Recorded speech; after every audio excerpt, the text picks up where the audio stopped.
Another day, another basketball stories na naman ang pagkikwentuhan natin. At ngayon nga, yung pag-usapan natin ang balitang pagsungkit ng Los Angeles Lakers kay Day'Ron Sharpe. At ang balitang latest trade sa pagkuha ng Golden State Warriors ng bagong center. Matapos nga na pumirma si Luka Doncic sa Los Angeles Lakers, ay naging busy na nga ito sa pag-ensayo sa kupunan ng Slovenia para sa paghahanda sa darating na Eurobasket. Puspusa na nga ang kanyang mga ginagawang training upang sa ganon ay hindi siya manibago sa paglaro gamit ang kanyang payat na pangangatawan.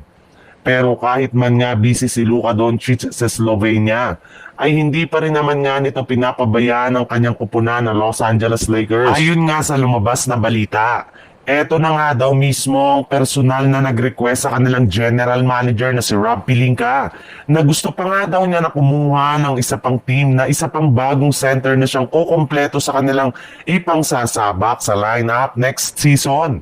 At base nga sa kalalabas pa lang na balita, isa nga sa mga nakitang bagong center na makukuha ngayon ng Lakers ay si Day'Ron Sharpe mula sa Brooklyn Nets sa pamamagitan ng isang trade gamit ang kanilang mga player na si Maxi Kleber, Dalton Kenick at isang 2032 second round pick.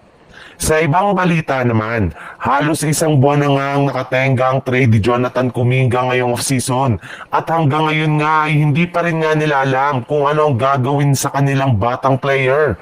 Bagamat man nga may mga team na gusto siyang makuha sa isang trade at mismong si JK na nga ang nagsabi na gusto niya nang lumipat ng ibang kupunan ay pinipigilan pa rin naman nga ito ng mismong front office ng Warriors. Nagmamatigas pa rin nga ang kanilang general manager na si Mike Dunleavy sa kanilang desisyon na panatilihin si Kuminga. Dinedemand na nga nila ang kanilang batang player na kunin na nito ang kanyang bagong contract extension o kung hindi ang kanyang natitirang qualifying offer sa team.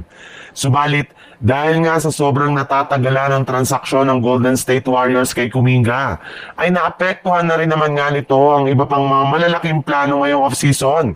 Katulad na lang ng naibalita noon sa pagkuha kay Al Horford. Since nga nakapending pa ang trade ni Kuminga, ay wala rin naman silang hawak na cap space para mabigyan nila ng malaking kontrata si Horford sa free agency, kaya hindi nga daw malabo na makansela ang pagkuha nila sa veteran big man dahil posible nga na maunahan na nila sa pagkuha sa kanyang sa free agency market.